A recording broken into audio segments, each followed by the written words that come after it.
There we go. Hey, everybody, welcome to UltraChenTV. I'm James Chen, and today I'm going to be doing a special episode here. Mainly, so this is going to be called FGC Story Time here. Basically, I'm just going to talk about some of the stuff that happened a long time ago, happened with some history in the fighting game community. And of course, caveat before anything starts, my history is obviously very West Coast skewed. So a lot of East Coast perspective is going to be missing from this. A lot of Midwest perspective is going to be a little bit missing. But what I'm really trying to do here is tomorrow ESL is continuing the King of the Hill. And when they started King of the Hill, it was NorCal-SoCal rivalry. They were flying people from NorCal to come play against SoCal in Street Fighter V, kind of building, continuing this NorCal-SoCal rivalry. Stuff that guys like, Alex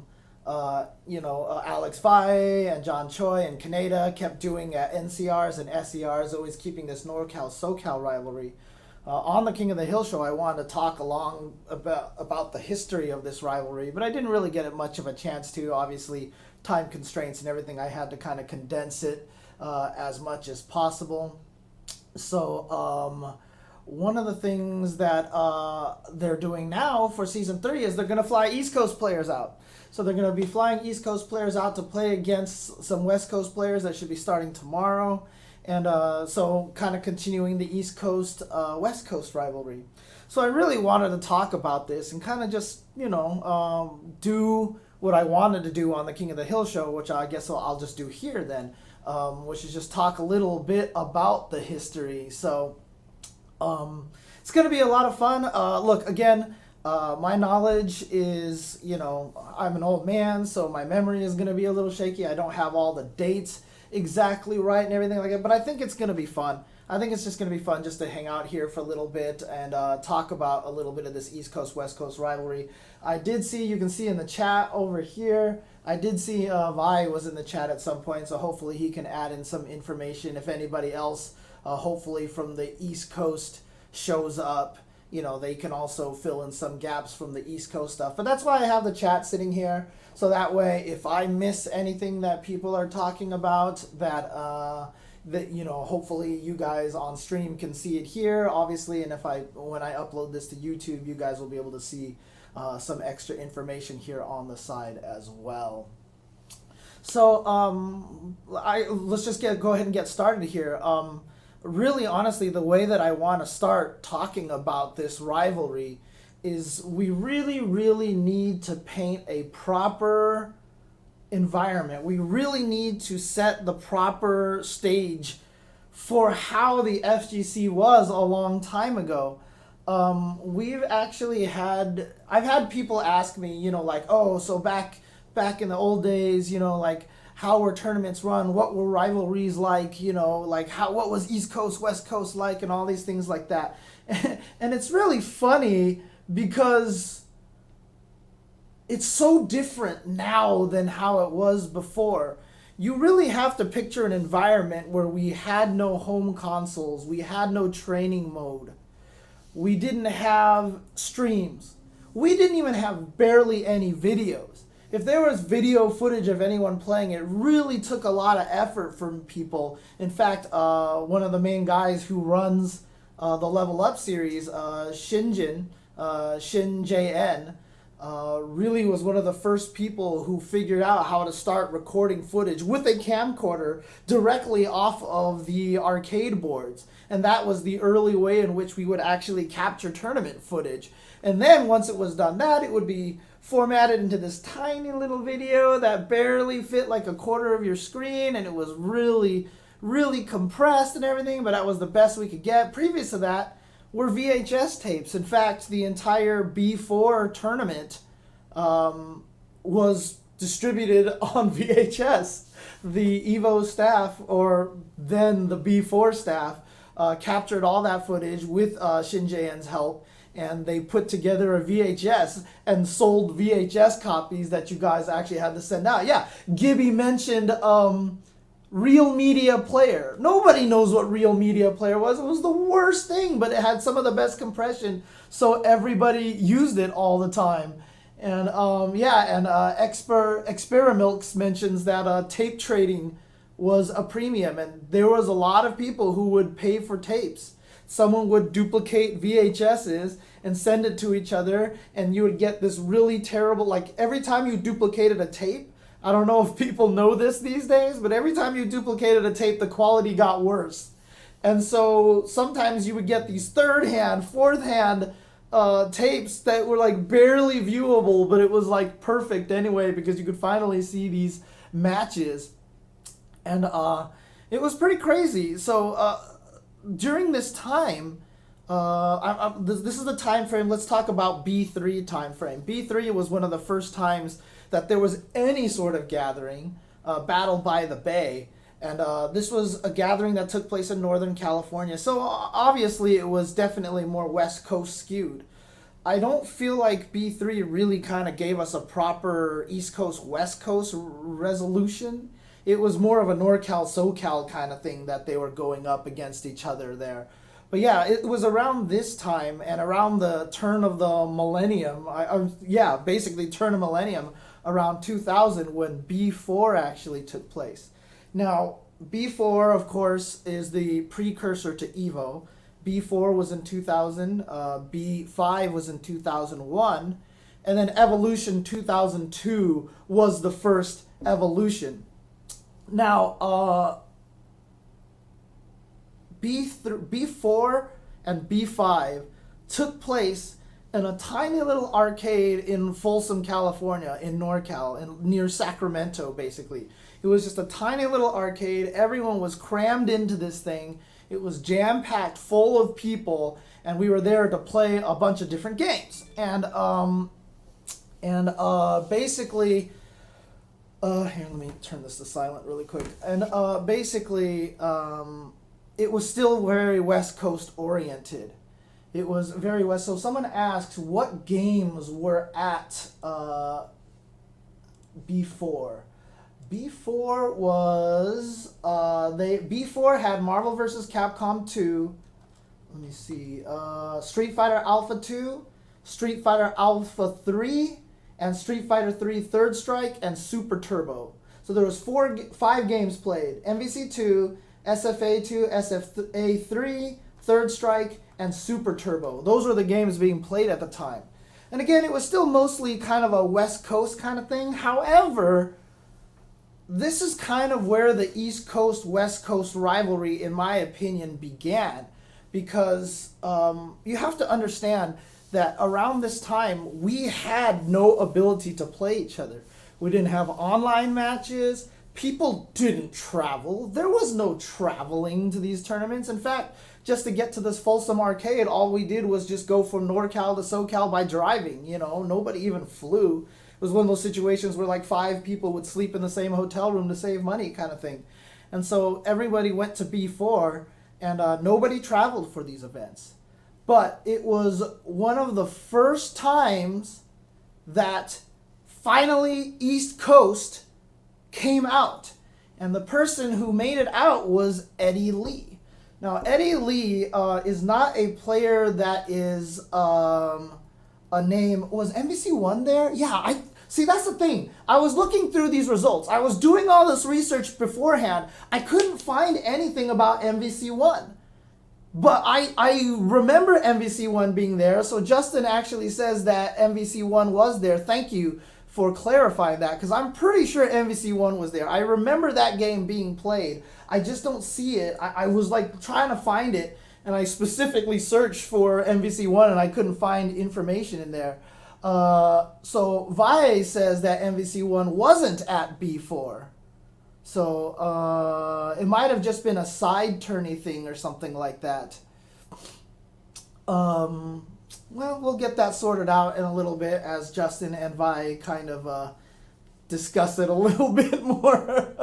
It wasn't a point game, says Vi, basically. So it was a side tournament thing. So it was one of the side tournaments there. But yes, I'm pretty sure Eddie Lee won that one. So But yeah, back then traveling for tournaments was unheard of. So Eddie Lee was coming out here to this West Coast tournament, and it was going to be one of the first times that we actually got to see the true East Coast champion versus the West Coast Titans. And what's really interesting about this too, and just to give a little backstory on Eddie Lee is credited basically for building a lot of the East Coast scene. There's this video I found on YouTube of Nerd Josh and Arturo Sanchez just talking about how great Eddie Lee was and how much of an influence. Eddie Lee was directly, Eddie Lee was king of MVC1. No one could beat that guy. But Eddie Lee was basically Justin Wong's teacher. Really. So without Eddie Lee, there would probably be no Justin Wong as we know him. And Justin can confirm that. Yeah, see, Eddie, he just said it right there in the chat. Eddie Lee, my sensei.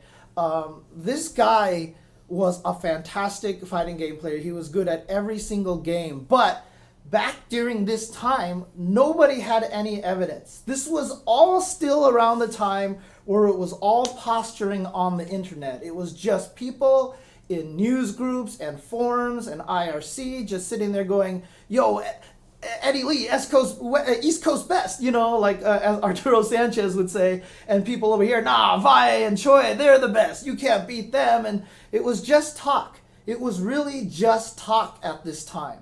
And that's kind of one of the important things to mention, because it's so different nowadays. Like nowadays we get East Coast, West Coast playing each other all the time. So we really kind of have an understanding of where everybody stands against each other. Back then we had nothing. Eddie Lee coming to the West Coast, he was legend status. He was that guy who was coming in. He was the intruder. He was the enemy coming into enemy territory. And nobody knew how he played. We didn't have footage of him. We couldn't study how he played. So we didn't really know what he was capable of at the time. So when he decided to travel here to the West Coast for B4, this is where I kind of feel like the East Coast, West Coast rivalry really started. There was obviously a lot of rivalries within their own area. Like I said, B3 was largely NorCal versus SoCal. So there was that was a very West Coasty kind of thing. That was John Choi versus Alex Valle. But B4, and remember, Battle by the Bay was in 1995, 1996. It's like 95, 96 era. So it was even 4 to 5 years later that B4 even happened in 2000. So he came out to B4 to really try to represent the East Coast, and he did really, really well. Okay, so I'm not going to try to make excuses for Eddie Lee, but one of the things to talk about really is that he was kind of by himself. Arturo Sanchez was out here as well, but Eddie Lee was really in a very, very hostile environment. Eddie Lee came to the West Coast, and while he was playing his matches, you had West Coast guys basically booing him, trash talking him, chanting West Coast, just telling him that East Coast sucks and all this stuff, like while he's playing, because that's what we did back then. That's how it went. And so Eddie Lee was in this environment that was very, very, very hostile. And yet he was able to perform super well. So for example, in the Third Strike tournament, Eddie Lee finished 4th place. He finished 4th place in Third Strike. Alex Valle took 1st place. This was year 2000, so B4 is 2000. Alex Valle took 1st place. Shen Cheng, the guy that we always talk about being one of the greatest players of all time in the U.S., but never does well at any of the tournaments, he took 2nd place. 3rd place was John Choi. And 4th place was Eddie Lee. 5th place going to Mike Watson. So Eddie Lee took 4th place in Third Strike. And like I said, he won MVC1. In Marvel vs. Capcom 2, all I have is the top 3 for that tournament. And Eddie Lee did not finish top 3 in there. At the time, the champion of Marvel 2 was Duck Doe. So it was Duck Doe, Alex Valle, and J.R. Gutierrez who got 3rd place. J.R. Gutierrez, a player whose handle was the name of Image. He's super OG, super OG. So, oh, okay, there you go. So Justin says that Eddie Lee got 4th place with some Arturo drama. Okay. Scandals went down according to Justin. That's awesome. Yeah, and it's funny too because some people in the chat are joking like, oh, I was one of the OG stream monsters. Actually, so I was at this event. I played in this event. I played in all 3 of them, B3, B4, and B5. And there was no stream. There was no stream. It was all, like I said, it was all VHS footage and such. So, an Image claimed broken controllers while he was losing. Oh, and then there... Okay, yeah, this is all stuff that, yeah, this is what we had to deal with a long time ago, because the thing is, no one had their own joysticks. So now when a joystick breaks, it's on the player. It's the player's fault. He has to forfeit. Back then, when the arcade cabinets broke, there were problems. And before, I'll get into this a little bit, there was even some drama with microphones getting in the way, with Valle and Watson match, and there was all this stuff going on over there. Dude, there's so much craziness going on at these tournaments, and that's how they were run back then. That's kind of the environment that you had to play in. There was literally had to be somebody on the site who was a mechanic who could fix these joysticks at any given notice. But Eddie Lee came out here and did really well, but the main tournament, in my opinion at the time, was the Alpha 3 tournament. Now, the Alpha 3 tournament concluded... let me see here, with John Choi taking 1st, Alex Valle taking 2nd, Tao Duong taking 3rd. Tao, of course, a very, very strong, old-school player from the Southern Hills Gulfland region. And then 4th place went to Eddie Lee. Now, the main ones right there, Watson obviously wasn't as strong at this time as he was in the past. He was very good still, don't get me wrong, super, super good. But at the time, it was kind of a here, let's just do this. It was, Watson and Eddie Lee did have to play each other at one point in time. So, actually, hang on a second. I'm being beckoned by somebody. Give me a second. I'll be right back. Apologies about this. Apologies. Apologies, everybody. This is the issues of... These are plumbing issues that I have to take care of too. Okay, so there's a plumber here taking care of a bunch of stuff here. Anyways, okay, so as I was mentioning, Eddie Lee So Eddie Lee was the enemy here out in Folsom for this tournament, and he went up against Mike Watson. Now, this was probably going to be one of the first tests that he actually had. So, as I said, B4 was recorded on VHS. Distributed on tape, since then has been digitized onto YouTube. So what I'm gonna do here is pop up this video over here, and we're gonna watch one game of Mike Watson versus Eddie Lee here. There we go. So this is Alpha 3. This was a big match, you can imagine, at this point in time. Watson, of course, being one of the biggest trash talkers there is, trash talking all day to Eddie Lee, and so here they're going to go up against each other here. So we have this match here. Eddie Lee is using V Sodom. Now, one of the things is that V Sodom was not, I don't think, a common character here in the West Coast. We didn't know much about him, and Eddie Lee was kind of V Sodom turned out to be one of the strongest characters, and Eddie Lee really kind of knew this from the East Coast, but a lot of people on the West Coast weren't really familiar with this character as well. And you see Watson here going with the Akuma. And it's so funny too, because you can notice that Watson's style is really patient, very zone heavy. Like he goes back and fakes fireballs, throws fireballs. It's a very Ryu style game.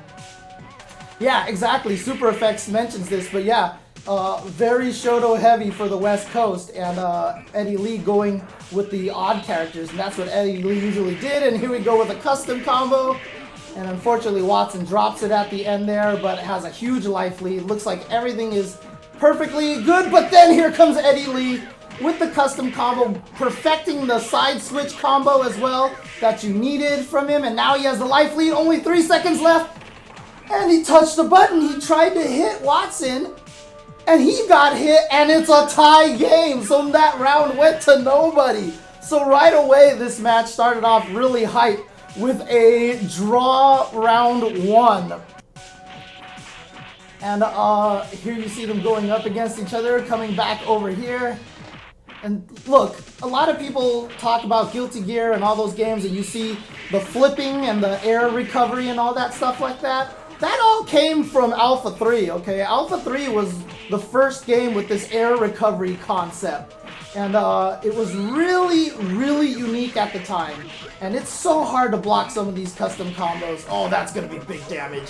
Ow. Well, the thing about it is, though, V-ism did less damage than all the other isms. And that's kind of an unblockable. It's very, very hard to defend. Nice! Everybody had an air throw in this game. And now you see the guard bar. Watson almost broke him, but he's going to back off. He's going to just sit back a little bit, try to zone him out a little bit. Chilling over here. He has a life lead. He knows, oh, he got baited!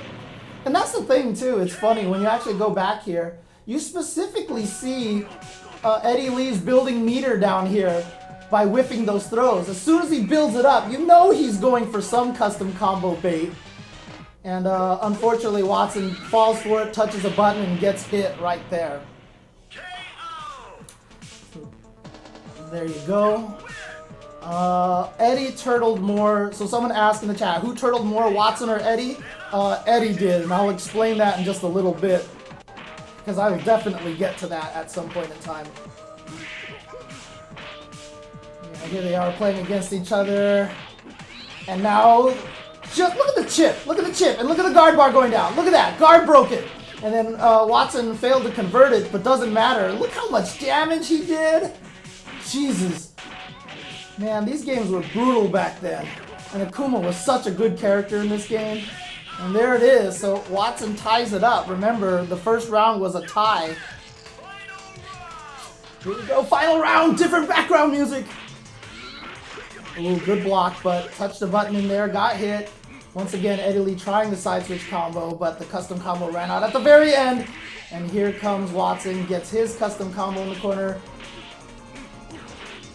Now remember, this is East Coast, West Coast. I'm going to pause here for a second. This is the 4th round. Look how close the energy is. You got to imagine that this environment right now is super unfriendly to Eddie. This is like so, yeah, and Justin Wong is right. This is super early Alpha 3. Akuma's not even as cheap as he is nowadays. Akuma is so broken in this game. But you can imagine the environment in the arcade at this point in time. It was pretty crazy and very unfriendly to Eddie Lee.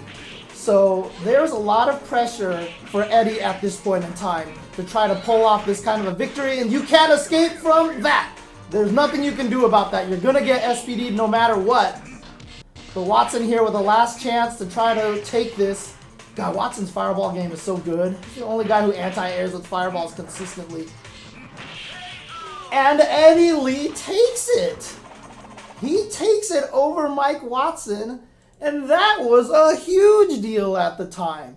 He actually ended up beating Eddie Lee ended up beating Mike Watson, so that was a big deal. That was a huge deal at the time. But here's the thing, right? Mike Watson wasn't the best anymore at that time. Obviously, he was one of the best players at the time. But right now, the best players were Alex Valle and John Choi. Those two were clearly the best players at the time. So, and we're getting Justin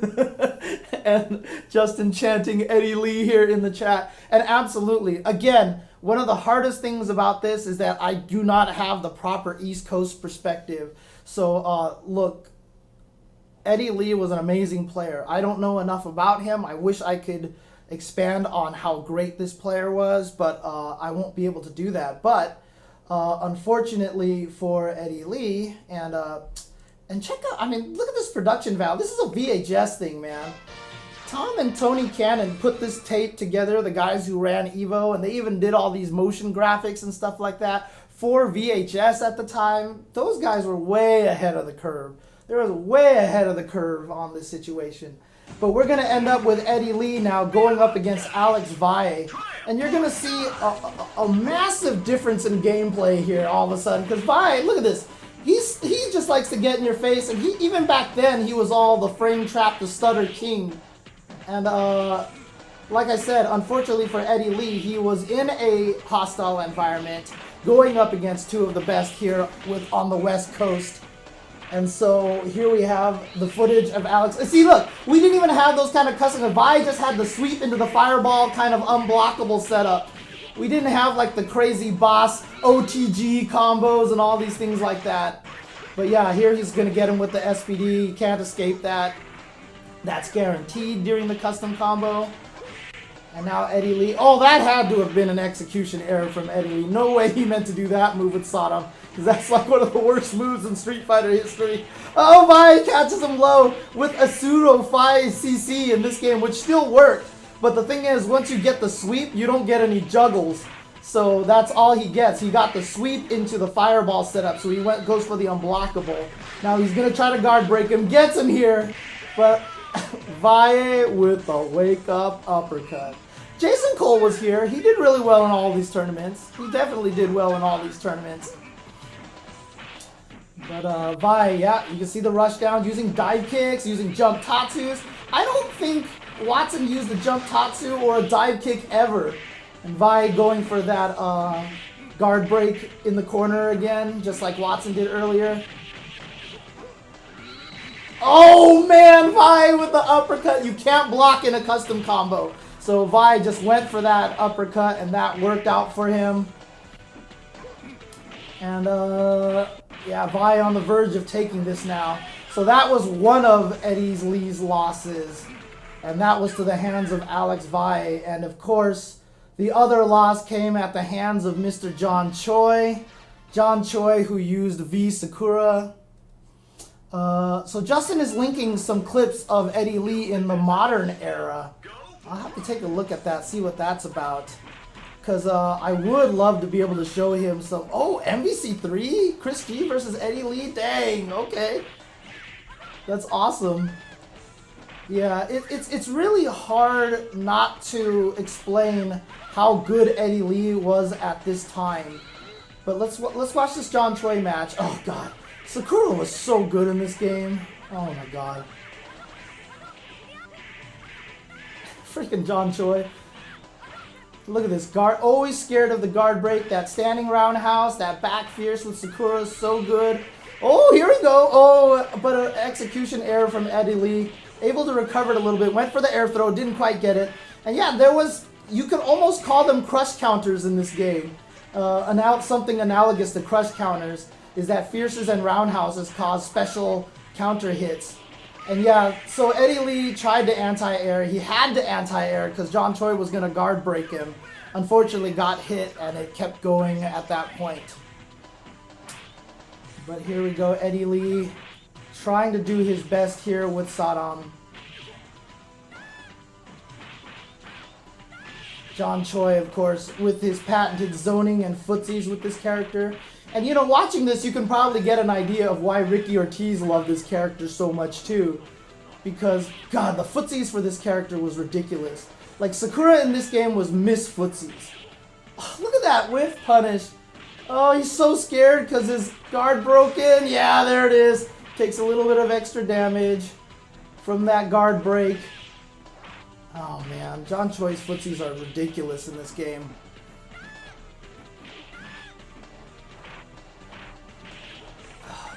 Alright, so almost guard crushed again.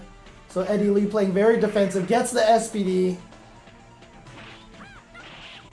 Oh god, those slides are so... Oh no! John Choi sniffed that out, and thanks to this, John Choi's not going to quite be able to kill, but you can see... So, since Vism did the least amount of damage, a lot of... Oh, wait! Oh, he drops it, but he still pulls it off! Oh my god. And again, this is... crazy pressure for Eddie Lee. So you can see that he's doing this well against some of the best, against the best players in the West Coast. And he's still doing super well in a very hostile environment where it was basically him and Arturo Sanchez cheering for East Coast. It was that was basically it. There was a few other East Coast players, but these were the main ones. In a sea of West Coast players yelling and screaming at them. Oh, man. Oh, no. Drop combos again. Oh, so painful.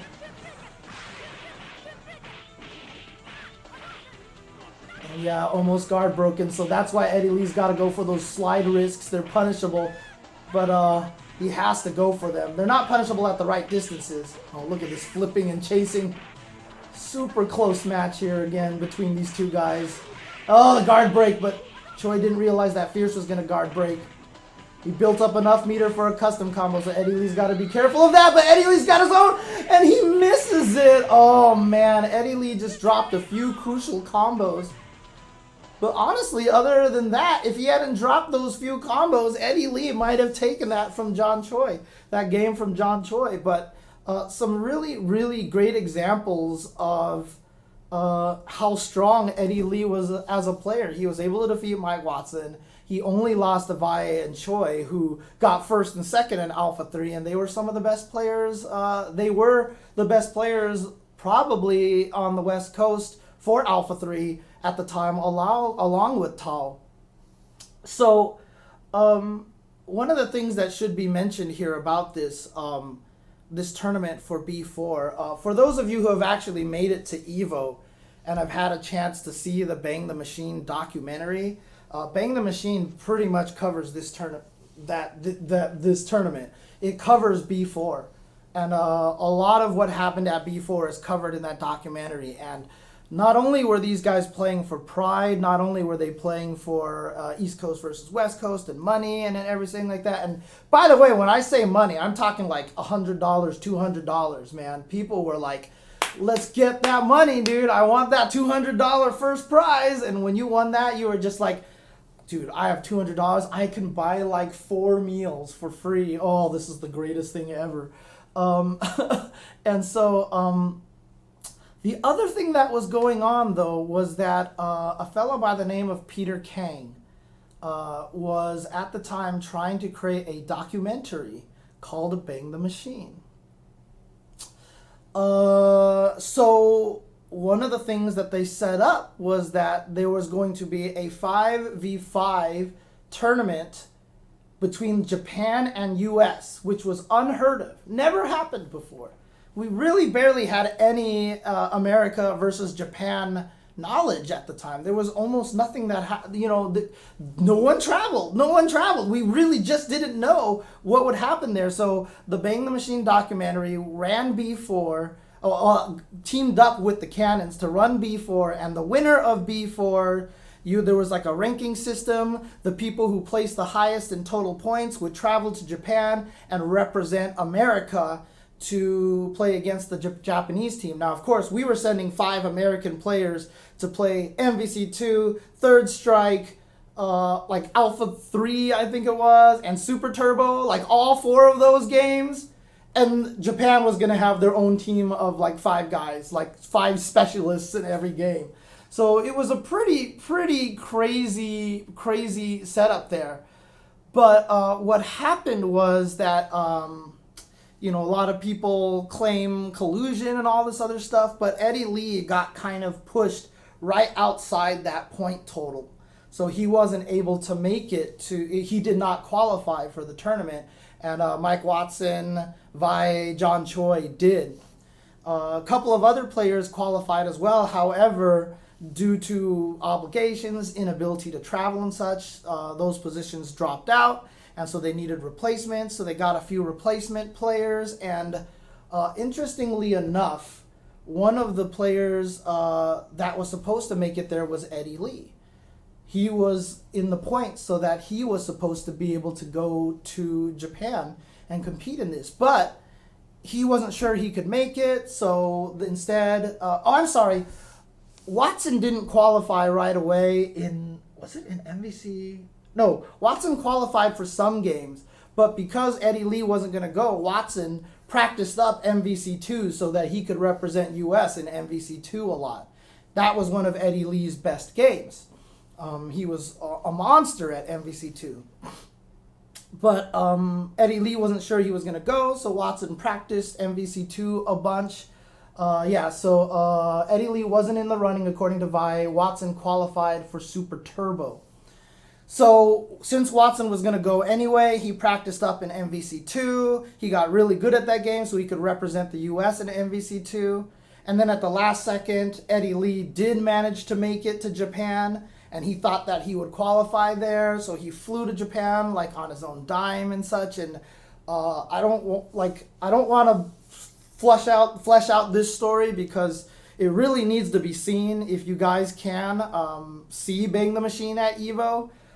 They showed it the last 2 years, I think, in panels. But if you guys can actually see Bang the Machine, yeah, Ricky Ortiz ended up going. Young Ricky Ortiz ended up going to that. So if you guys can actually get a chance to see that Bang the Machine, you should, because what happens once Eddie Lee gets to Japan and the drama that unfolds over there is like legendary status, and really kind of cemented a lot of the East Coast, West Coast rivalry hatred towards each other, because not a lot of great things happened to Eddie out there at the time.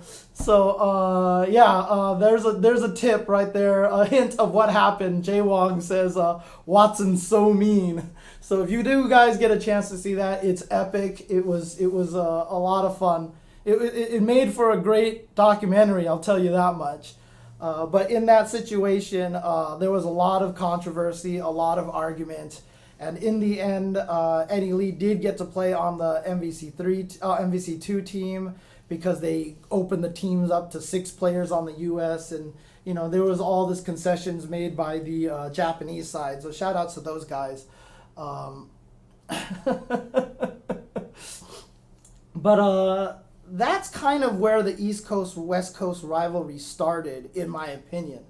Vi can correct me in the chat if he feels like it kind of started before that. But what's really kind of interesting, Ricky going to Japan kind of ties into this whole entire story too, because at the time Ricky was NorCal. Ricky did live in Northern California at the time. So some people are asking about what happened to Bang the Machine. Why hasn't it been released? So just to flesh out that story, the reason why Bang the Machine never got released was because it was being shown around film festivals. Now, when you go to film festivals, the movies are free, so you're not making any money off of them. So you can do whatever you want. They took all the footage that they had. They cut together an early rough draft of Bang the Machine, and they used licensed music in it because their intention was to go and recut it up, add more footage in there, and then get someone to score their own track for it and do all this other stuff. The Jab Strong Fierce people that have the footage, they stored their footage in the World Trade Center. Their office was in the World Trade Center. And yes, 9/11, when the World Trade Center's buildings were toppled, they lost all their footage. Now, obviously, there's a lot of terrible things in there, but that just shows you the range of effect. It affected the FGC as well. So literally, they lost all of their footage. The only thing they had left was this cut that they were sending around the film festivals. So that's all they have now. And the only way they can release it is if they get the license to all the music that they used. And that's just not going to happen because that costs a lot of money, right? So someone in the chat asked, why hasn't this thing been released like on some sort of pirate site or whatever? The reason why it hasn't been is just respect, because the guys who made this film, just to have it distributed like that would do a huge disservice to them. And so most of the time, whenever it has been shown at Evo and such, we make sure that nobody brings in cameras, no one films anything. And there's really just a respect in the FGC to not pirate that film. That's just something, because in the future there may be some way to release that at some point, and if it gets pirated, that would kill any legit chance of that being released. So there you go. But if you guys have a chance, if you go to Evo, they do show it often there, so hopefully you can catch Bang the Machine if you do manage to go to Evo. So that's the story on Bang the Machine. That's why that hasn't ever been released. But one thing I want to close out here on this B4 chapter is Eddie Lee, his influence on the East Coast fighting game community basically knows no bounds. He was the one who created Arturo Sanchez. He's the one who created Justin Wong. I don't know. Glasses Are God asks, do I know if it will be aired at Evo this year? I don't know. I'm actually not sure if it's going to be. I'm sure that's always a game time decision from Wizard and the rest of the Evo staff. So, but Eddie Lee is one of the greatest of all time. Now, Justin can correct me if I'm wrong on this. I know that he eventually, I think, moved on to poker and kind of retired from the fighting game community. He eventually, I mean, obviously, Justin posted up a video on the chat of him playing MVC3 recently against Chris G. So he's still super good at fighting games or whatever like that. He just doesn't play as much as he used to. So Eddie Lee and Alex Valle were kind of the gods of West Coast and East Coast. And there's nothing more reflected by this than the style of play that developed from these regions. So one of the things that you'll notice, like in the CVS2 era, on the West Coast, everybody used N-Groove. Oh, so Justin says he's a day trader and poker and WoW and LOL player now. Okay. Standard post-FGC route. Standard post-FGC route. He makes bank, says Justin. Yeah, Eddie Lee is after Tomo, so they never got a chance to play each other. So all this stuff that I told is before Tomo time. Tomo only lasted up till about Hyper Fighting through Super Turbo-ish a little bit. But if you look at the West Coast, like CVS2 style, we were using N-Groove Ryu, N-Groove Kyo, we were using N-Groove, all these characters doing these micro dashes and this rush down. That all came from Alex Valle, okay? That's all Alex Valle, okay? He was the one who was winning. That's what he did, so everyone tried to duplicate it. Then you go to East Coast, and it was Vega, Turtle Vega.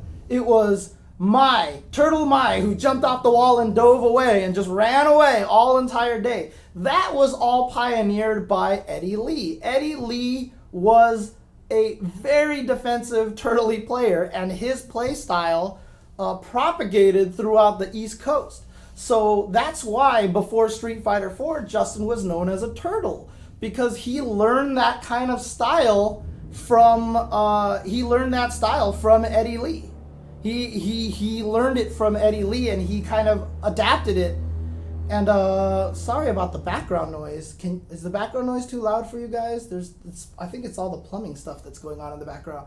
But Justin was known for the defensive style play. In fact, even just recently at Super Arcade one time, I saw Justin and Flo play CVS2, and nobody could actually beat Flo. None of Flo's characters, like his whole team, got OCV'd by Justin Ratio 1 Vega, because Justin Ratio 1 Vega is so lame and so cheap.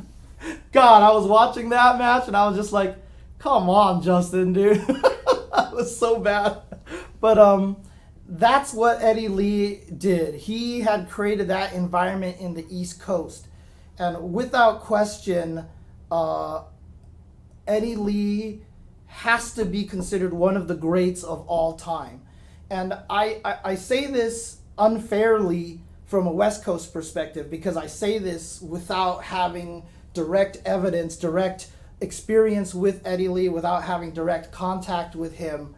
But Eddie Lee is without a doubt one of the greatest players of all time. Probably not talked about enough because the FGC is kind of West Coast skewed, thanks to Evo, thanks to a lot of that kind of setup, thanks to the way the FGC has always kind of been skewed a little bit. But Eddie Lee probably is one of the strongest players at the time. So the Eddie Lee versus Alex Valle, versus the Alex Valle versus the John Choi versus the Mike Watson was probably one of the first major East Coast, West Coast clashes.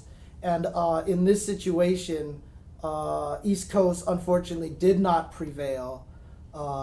Eddie Lee ended up not qualifying initially by points and then ended up in Japan, and you have to see Bang the Machine to get the rest of that. So that's kind of that situation. That's like chapter one of the East Coast, West Coast rivalry. And I'm going to take a quick break real quick. And when I come back, I'll start getting into kind of the next chapter here, which is like the MVC2 dominance, where East Coast Ricky Ortiz traveled out to the West Coast and things started to finally shift a little bit. So when I come back, we'll get into that part of the story. So be right back, guys.